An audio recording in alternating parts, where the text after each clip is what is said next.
Bon, je reprends avec la caméra portative pour vous montrer enfin le résultat après bien 1 heure de lavage et d'acharnement thérapeutique pour essayer de sauver cette petite 4L de 85 de la corrosion, de la saleté et de la crasse dans laquelle elle était empêtrée depuis plus de 10 ans dans sa grange où elle dormait. C'est propre, c'est beaucoup plus propre. Après, si on regarde dans le détail, la voiture n'est pas neuve, hein, on est d'accord.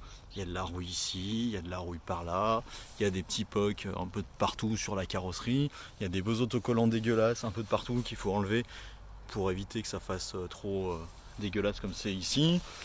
Là, c'est en train de rouiller et bien profondément, etc., etc. Là, il manque des baguettes. Les joints, bien sûr, sont pourris, mais au moins, le toit, il est plus vert mousse. Les gorges sont bien propres. Un peu de rouille sur les côtés, mais ça, c'est normal. Et puis voilà, quoi.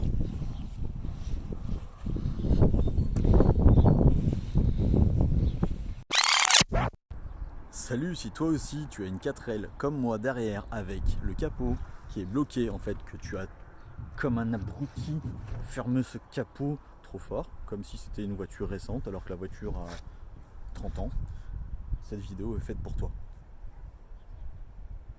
Bien entendu, intelligent comme tu es, tu as déjà essayé 20 fois de pousser sur cette petite tirette, de la tirer, de la tripoter, de faire ce que tu veux avec, de forcer comme un âne. Et en fait, il n'y a rien qui se passe. Tout est bloqué. Cet épisode est fait pour toi. En fait, quand tu as une 4L, que tu as le capot qui est bloqué, la méthode elle est méga simple. Tu prends là, tu tires comme un âne et au bout d'un moment,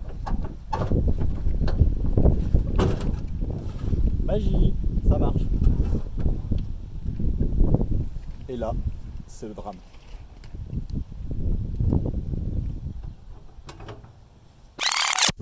Salut les bricolos, comme vous avez compris, en fait, la voiture a enfin le capot ouvert. Je vais pas faire un long discours, ça sert à rien de toute façon, parce que vous avez juste envie de voir qu'est-ce qui se passe derrière moi là-bas. Et ben on y va, je vais vous montrer tout de suite, ça sera plus simple. Allez go. Donc voilà l'intérieur de la bête. Donc première remarque, c'est sale. Ça c'était une évidence que c'était sale, hein, quand on a vu l'état de la voiture extérieure et intérieure. Et donc déjà juste un point rapide comme ça sur le moteur en lui-même. Je pense que ça fait un sacré bout de temps qu'il n'a pas tourné.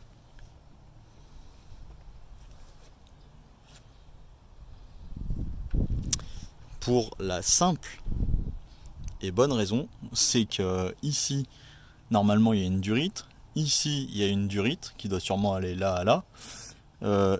Ici, je sais pas ce qu'il y a, mais il y a un truc normalement.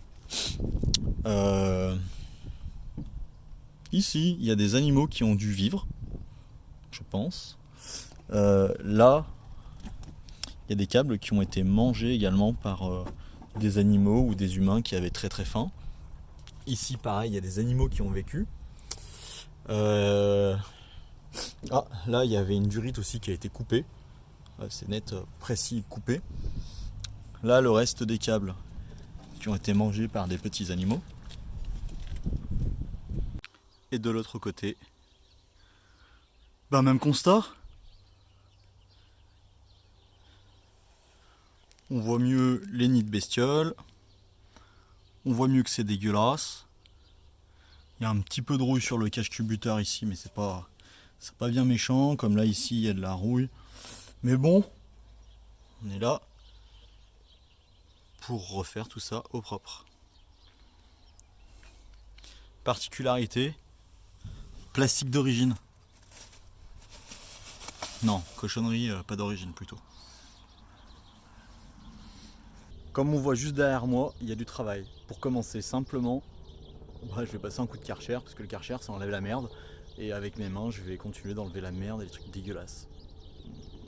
Pas envie, mais pas le choix. Allez.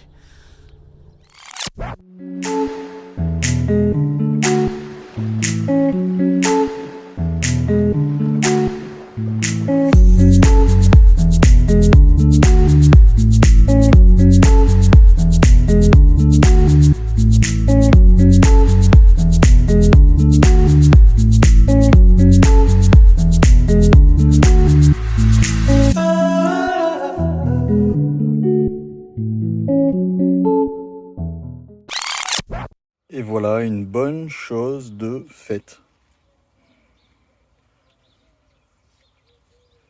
Le compartiment moteur est enfin propre. Ce qui est beau, c'est que c'est tellement propre qu'on arrive à voir la plaque du moteur qui était cachée à l'époque.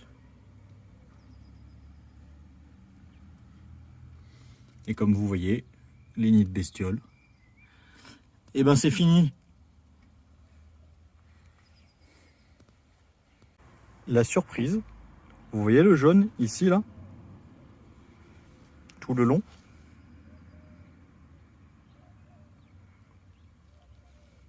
Ça veut simplement dire que l'aile de la 4L a été remplacée par sûrement une aile de véhicule de la Poste avec ce jaune très reconnaissable. Mais je pense qu'il faudra de toute façon la changer parce qu'elle est cassée et vraiment morte quoi. Bon voilà les copains, on arrive enfin à la fin de cette vidéo. Donc comme vous avez pu voir, la 4L qui est derrière moi réserve encore des belles surprises ou des mauvaises, ça après c'est une façon de voir les choses. Dans tous les cas, moi je prends plaisir à faire ces vidéos. Si vous avez des idées ou des envies pour me dire tiens Ludo, on va commencer par ça, ou je veux voir comment faire pour démonter un carbu ou démonter une portière, je ne sais pas ce que vous avez envie de voir, vous n'hésitez pas, le commentaire c'est en bas, le pouce bleu vous savez comment l'utiliser. Et écoutez, à bientôt pour la suite de ce projet restauration sur ces 4L de 85. Allez, salut les bricolos!